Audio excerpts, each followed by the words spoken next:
앞으로 미래 학군단은 멸망할 겁니다.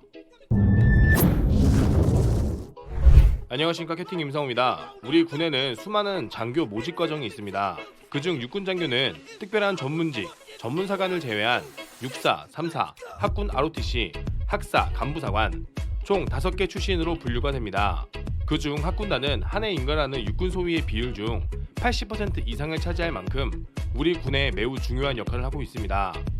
학군단은 4년제 대학 중에 학군단이 설치되어 있는 학교에만 학생이 지원 가능하며 학생 신분과 학군 후보생 신분 두 가지를 소화해내며 대학교 방학 기간 중 학예군사 훈련을 수료하며 학계 중에는 군사학 수업을 들으며 장교, 임관 과정을 겪게 됩니다. 2022년 새해가 밝고 학군단 모집이 또다시 시작되었습니다.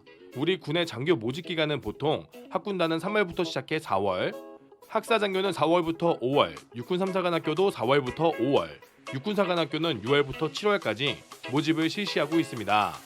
그런데 지금 모집에 빨간불이 아닌 비상등이 들어온 학군단이 난리가 났습니다.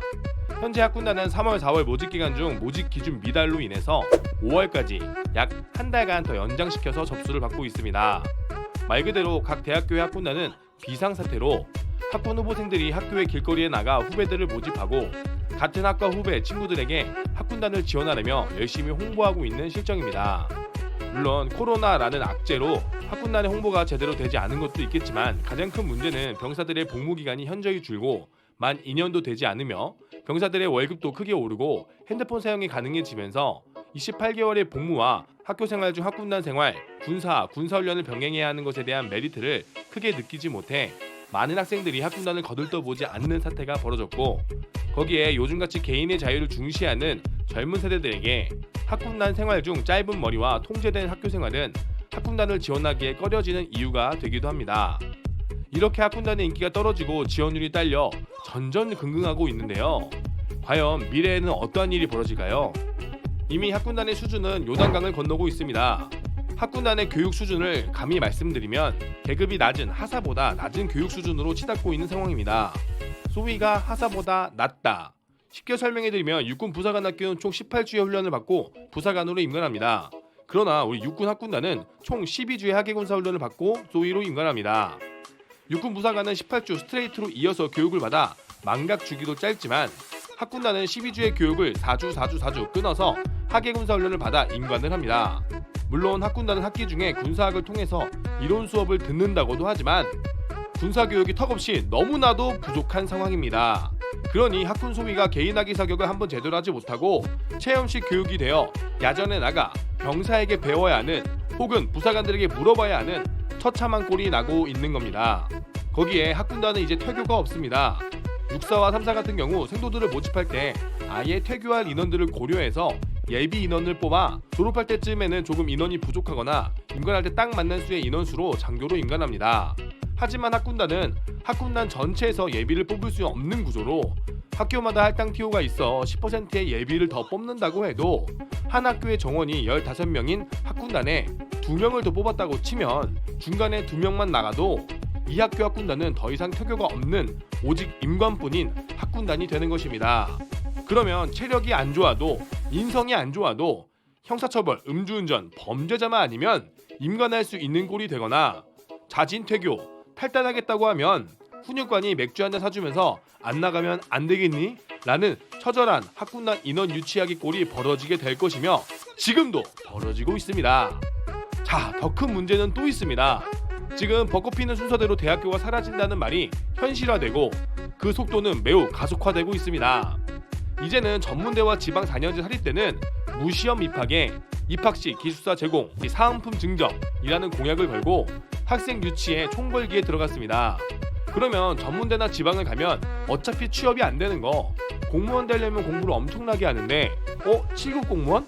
그래 소위로 가자, 학군단으로 가자 라고 하며 무시험 입학 수준의 진입장벽이 낮은 문턱에 지방 4년제 학군단 설치 대학에 사람들이 몰릴 것이고 학교에선 생존을 위해 학군단에 투자할 것이고 지방대학교의 살 길은 학군단 그리고 학군단 이외에 학사장교의 눈을 돌려 군사학과를 만들고 있습니다. 이것은 이미 어느 정도 진행되고 있다고 생각을 합니다. 인서울이라 불리는 똑똑한 친구들은 군대를 병사로 짧게 가고 자신을 더 인정해주고 대우받을 수 있는 기업으로 나아가 더 좋은 삶을 꿈꿀 것이고 인서울을 꿈꾸기 어려운 친구들은 지속되는 취업난에 쉽고 빠르게 갈 수 있는 장교를 택하게 되고, 그렇게 되면 과거 학군단장이 준장까지 있었던 서울대 학군단은 폐지 수순까지 치닫고, 부족한 학군 단원을 채우기 위해 지방사립대 학군단장을 중령에서 대령으로 승격, 인원을 더 편중해서 뽑을 가능성도 있게 됩니다. 이 악순환은 이미 시작되었고, 이미 서울권대학의 학군단은 미달 사태가 진행되고 있습니다. 물론 공부를 잘하는 친구들이 군생활을 잘하느냐, 그것은 별개입니다. 그러나 학창시절의 공부는 또 하나의 성실함의 표상이자, 성실함은 인성과도 연결되는 문제입니다. 내가 할 수 있는 능력이 많은 사람임에도 불구하고 군이 좋아, 군대가 좋아서 장교로 남아 조국에 충성하는 사람과, 내가 할 수 있는 게 없어서 장교로 복무해 장교 생활을 하는 사람의 복무 차이는 어마어마하게 차이가 나게 됩니다.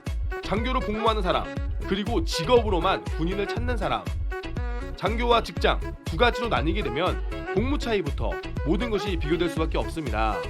군인이라는 직업은 직업의식을 떠나 군인 정신이 뛰어나야 하기 때문입니다. 초급 장교의 수준이 무너지면 우리 군은 붕괴합니다. 여러분들이 많이 아시는 윤일병, 임병등 사건은 소초장, 본부대장 모두 중위 계급으로 초급 장교로 취급되는 친구들의 멍청한 지위로 벌어진 사고입니다. 장교 한 명이 무지하고 수준이 낮으면 그러한 엄청난 사고가 발생하게 되는 겁니다. 그런데 이것은 이미 진행 중에 있으며 그렇게 우리 군은 붕괴되고 있습니다. 이러한 상황이 계속되면 육사의 독점, 육사와 비추시 간의 갭 차이는 더욱더 커지게 될 것이며, 80%의 초급 장교를 구성하는 학군단의 추락은 우리 군의 추락으로 반드시 이어질 것입니다. 전쟁은 육사 출신만이 하는 것이 아닙니다.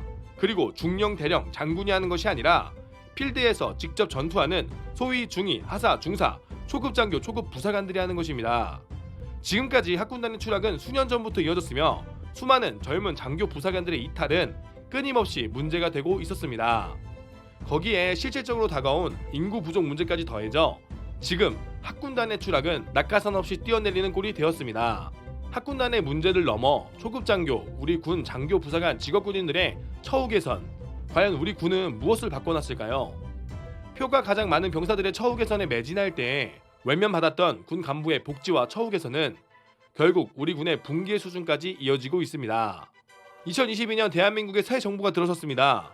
일명 보수정권이라는 정권은 북한을 적이라 외치며 정신무장에만 힘쓰고 실질적으로 장병들의 복지와 처우 개선엔 크게 신경 쓰지 않았습니다. 기존의 진보정권이라는 정권은 북한은 적이 아니다 라고 외치며 정신을 혼미하게 하고 병사들의 인권 복지에만 힘쓰며 좋은 무기를 샀다며 국방력이 강화되었다고 선전했지만 실제로는 국방력이 박살나고 있었습니다.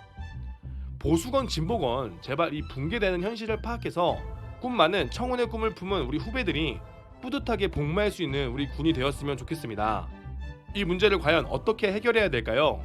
여러분들의 생각은 어떠하신가요? 시청해주셔서 감사합니다.